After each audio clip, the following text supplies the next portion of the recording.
has been a most wonderful banquet, Esther. Thank you, Your Majesty. But now, please, tell me what you want. The suspense kept me awake all night last night and is nearly killing me now.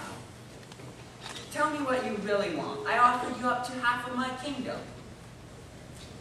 All right. If it pleases, if I find favor with the king, and if it pleases the king to grant my request, then grant me my life, and the lives of my people. For my people and I have been sold to those who would kill, slaughter, and annihilate us. If we had merely been sold as slaves, I could remain quiet, for that would be too trivial a matter to warrant disturbing the king. Who would do such a thing? Who would be so presumptuous as to touch you? Our adversary and our enemy is this wicked Haman. What? Your Majesty, there must be some mistake. Why would I conspire against the Queen? Enough! I should have known it all along. The whole scheme. First getting yourself into the position of Prime Minister, then setting up a total destruction of some mystery people, without telling me who. Then the shock clearly visible on your face, when you were forced to honor Mordecai, who is also a Jew. Oh, I should have known, I should have known. Oh, Esther! Get off!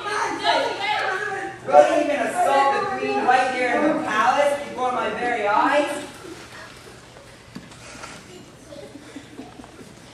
David has such a sharpened pole that stands 75 feet tall in his courtyard. He intended to use it to impale Mordecai. Then impale Haman on it.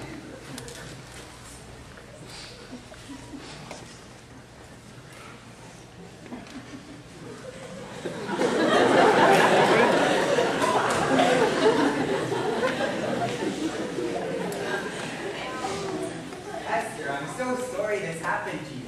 That's all right. You didn't know what was going on. Well, I shouldn't have made that power-mad fiend my prime minister in the first place. So I'm giving you Haman's entire property, and give your cousin Mordecai my signet ring. Thank you, Your Majesty. I will. So is that it? Not quite. Even though Haman was dead, the law stated that the Jews would be killed still stood. The law of the Medes and the Persians could not be repealed, no matter what. So Esther again went to the king, asking him to do something about the law. The king gave Esther permission to write out a proclamation in his name, stating whatever Esther thought would help. The proclamation stated that on the 13th day of the 12th month, the same day Haman chose for the annihilation of the Jews had the right to defend themselves, slaughter all those who attacked them, and plunder their positions. The Jews had a great celebration because of this decree. And on the selected day, originally intended for the annihilation of the Jews, quite the opposite happens. Most people wouldn't even dare touch the Jews because they were so afraid of them. The high officials supported the Jews because they feared Mordecai, whose gave more and more power to the empire. And of all those who did attack the Jews killed 75,000 of the whole empire.